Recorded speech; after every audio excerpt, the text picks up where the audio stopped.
이 재앙의 영향을 받지 않도록 인침받은 이 14만 4천에 대한 환상 후에 요한은 새로운 광경을 목격하게 되지요. 각 나라와 족속과 방언에서 아무도 능히 셀 수 없는 큰 무리가 흰 옷을 입고 종려 나무가지를 들고 보좌 앞과 어린 양 앞에서 찬양하는 그런 환상입니다. 9절 말씀 보시겠어요?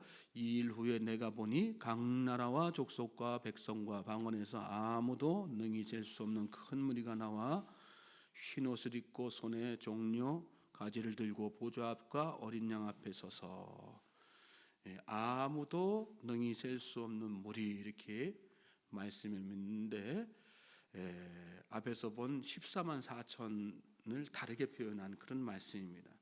신구약을 통하여 구원받은 모든 하나님의 백성들을 말씀하는 것이죠.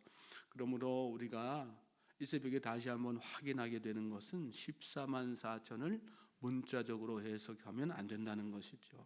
14만 4천 명만 구원받는다, 그러니까 그 숫자 빨리 채워야지 된다, 그렇게 사람들을 현혹하는 신천지와 같은 사이비 이단들한테 절대로 넘어가서는 안 되는 거예요. 여기 말씀 다시 보시면 그 구원받은 사람들의 숫자를 아무도 능히 셀 수 없는 큰 무리라, 이렇게 말씀하고 있어요. 14만 4천은 하나님께서 정하신 숫자요, 상징적인 숫자요, 인간은 아무도 셀 수 없는 숫자, 엄청나게 많다는 그런 얘기예요. 그러니까 우리가 숫자에 매몰돼 가지고 그 숫자에 못 들어갈까 봐 전전긍긍하고 조바심 낼 필요 전혀 없어요. 중요한 것은 뭐예요? 구원의 확신이에요. 믿습니까? 이런 성경에 기록된 말씀을 진리로 받아들이고 믿음을 확고히 하는 것, 그게 참 중요한 거란 말씀이에요. 믿음만 확실하면 여러분 구원받지 못할 사람이 아무도 없어요. 믿음이 불안정하니까 구원에서 달라가는 것이지, 믿음만 확실하면 숫자에 상관없이 누구라도 하나님께서 다 구원해 주시는 거예요. 그것 때문에 예수님께서 이 땅에 오신 것 아니겠어요? 아무도 능히 셀 수 없는 큰 무리의 구원받은 백성들. 그런데 이 말씀 보니까 그 사람들이 흰옷을 입었다, 이렇게 나와 있어요. 흰옷은 정결과 승리를 상징하는 색깔의 옷이죠. 구원받은 사람은 거룩한 사람, 예수님의 피로 죄 씻음을 받고 의롭다고 인정함을 받은 사람이죠. 또 그런 사람은 뭐가 보장되었어요? 승리가 보장되었어요. 영원한 승리가 보장된 것입니다. 여러분, 그러므로 하루하루 나에게 승리가 보장되었다 하는 믿음 가지고 살 수 있게 되기를 주님의 이름으로 소망하고 축복합니다. 자, 그들은 손에 종려나무 가지를 들고 보좌 앞과 어린 양 예수 그리스도 앞에 서서 큰 소리로 찬양했어요. 그 모습이 요한에게 계속해서 환상 가운데에서 연속적으로 이렇게 보이게 되죠. 10절에 보면 큰 소리로 외쳐 이르되 구원하심이 보호자에 앉으신 우리 하나님과 어린 양에 있도다 하니, 이렇게 말씀했어요. 큰 소리로 하나님 앞에 찬양했죠. 날마다 여러분 큰 소리로 찬양하실 수 있길 바랍니다. 지금은 저기 필리핀에 가서 선교하시는 제 은사님이, 고등학교 은사님이 계시거든요. 목사님 아들로 태어나셔서 영어 교사를 이렇게 하시다가 교직을 어느 순간 접으시고는 지금 울산에서 개척해서 목회하시다가 나중에 이제 필리핀 가서 선교하시는데, 그 선생님, 지금 목사님이시죠. 그 목사님 생각할 때마다 늘 떠오른 게 뭐냐면, 이 학교에 복도 이렇게 쭉 지나갈 때도 찬양을 큰 소리로 그냥 애들이 그냥 히덕거리면서 웃거나 말거나 그냥 누가 뭐라고 그러나 말거나 큰 소리로 찬양하면서, 교무실 안에 애들 교실 나와서 교무실 향하는데도 큰 소리로 찬양하는, 결국은 목회하시고 그 다음에 선교사로 지금도 연세가 많으시지만 계속해서 주님 나라 확장 위해서 쓰임 받으시고 영광 돌리시는 소식을 이렇게 전해 듣습니다. 그렇습니다. 찬송을 크게 하면서 사십시오. 구원의 확신 있는 사람, 믿음의 사람은 찬송도 크게 하면서 사는 거예요. 목이만한 목소리를 하지 마시고 큰 소리로 하나님을 찬양하고 영광 돌리시며 사실 수 있길 바랍니다. 자, 뭘 큰 소리로 그렇게 찬양했을까요? 구원하심이 보좌에 앉으신 우리 하나님과 어린 양에게 있도다. 뭘 찬양했다는 거예요? 구원하심을 찬양했다는 거예요. 여러분, 구원받은 백성에게 가장 큰 찬양의 제목은 나를 구원하신 주님의 은혜예요. 동의하십니까? 날 구원하신 은혜만 생각해도 여러분, 우리가 주님을 평생 동안 찬양하기에 합당한 일이죠. 마땅한 일 아니겠어요? 사실 우리에게 그 이상 뭐가 더 필요하겠어요? 우리가 왜 예수 믿는 거예요? 우리가 왜 하나님 믿는 거예요? 구원받기 위해서 믿는 거 아니겠어요? 그런데 그 구원을 우리에게 허락해 주셨는데 그 이상 우리 삶에 하나님을 찬양할 제목이 뭐가 더 있겠어요? 우리는 자꾸 더 기대하면서 그거 채워지지 않아가지고 찬양을 잃어버리고 살 때가 얼마나 많은지 몰라요.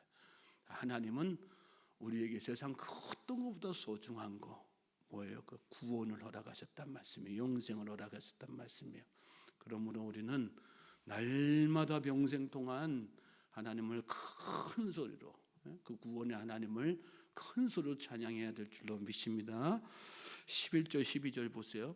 모든 전사가 보좌와 장로들과 네 생물의 주위에 서 있다가 보좌 앞에 엎드려 얼굴을 대고 하나님께 경배하여 이르되 아멘. 찬송과 영광과 지혜와 감사와 존귀와 권능과 힘이 우리 하나님께 세세토록 있을지어다.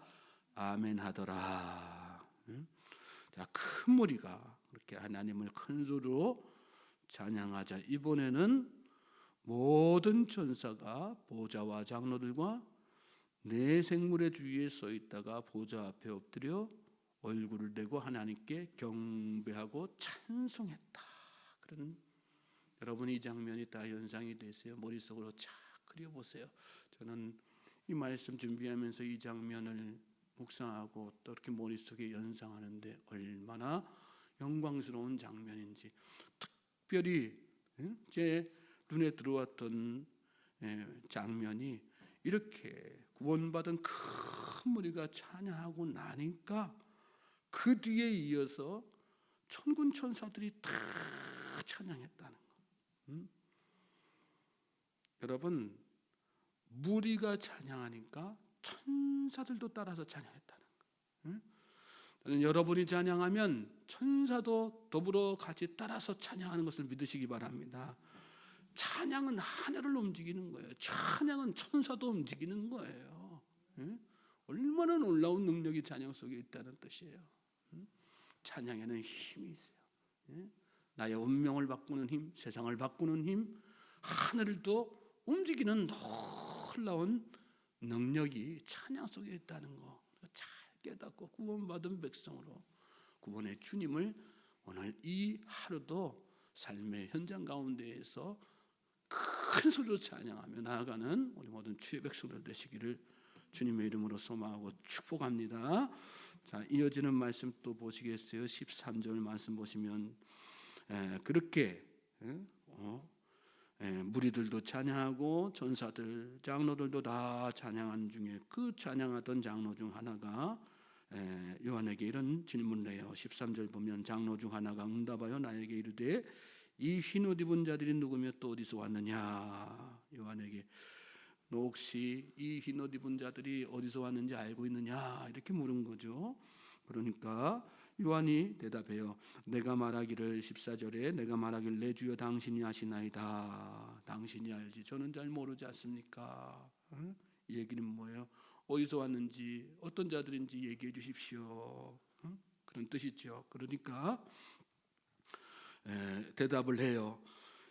그가 나에게 이르되 이는 큰 환난에서 나오는 자들인데 어린 양의 피에 그 옷을 씻어 휘게 하였느니라.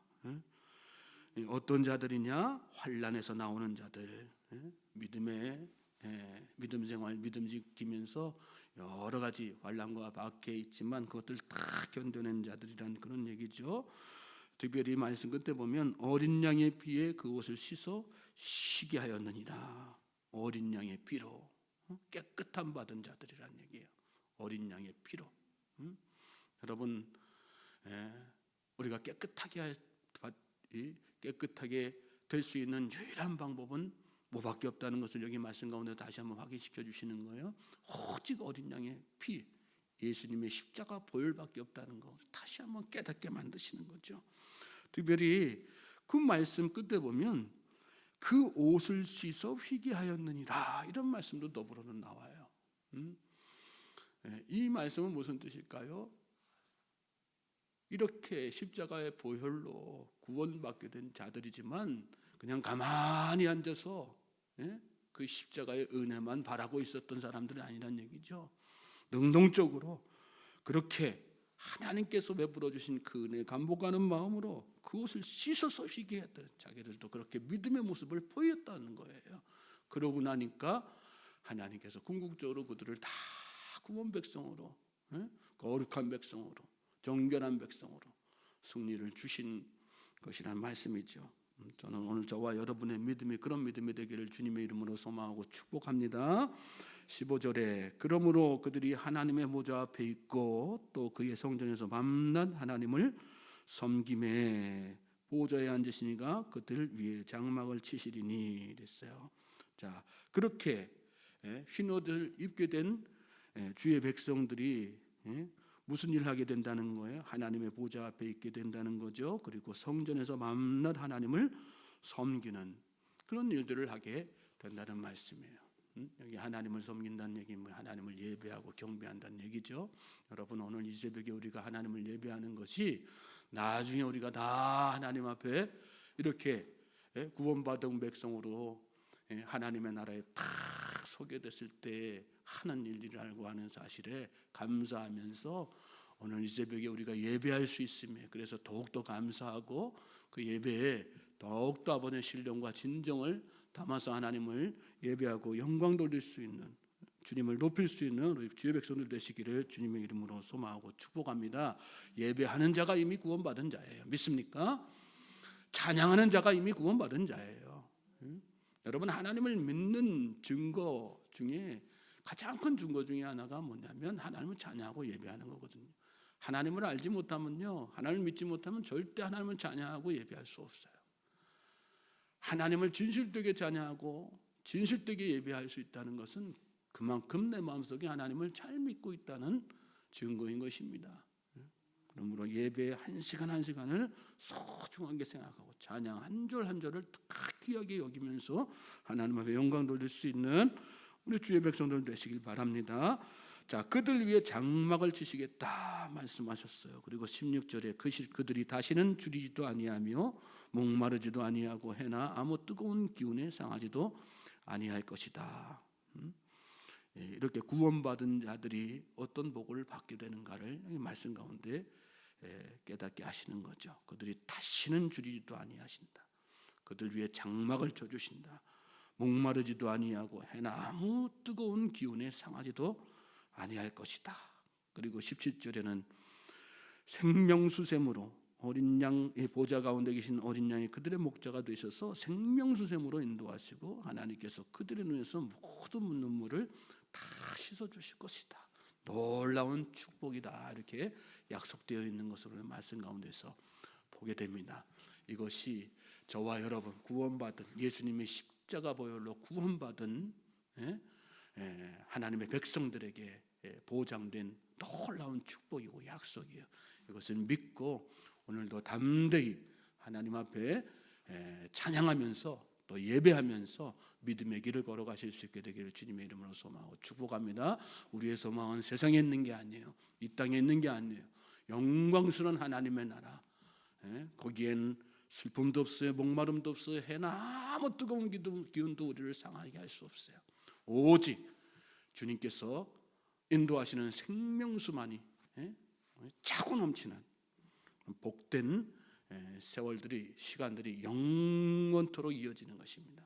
그 놀라운 영생의 삶을 마음속에 소망하면서 여러도 그래서 어떤 환경에 처해 있든지 위축되지 말고 담대하게 믿음으로 하나님 앞에 소망찬 믿음의 걸음을 걸어가시는 우리 모든 주의 백성들 될 수 있기를 다시 한번 주님의 이름으로 소망하고 축복합니다.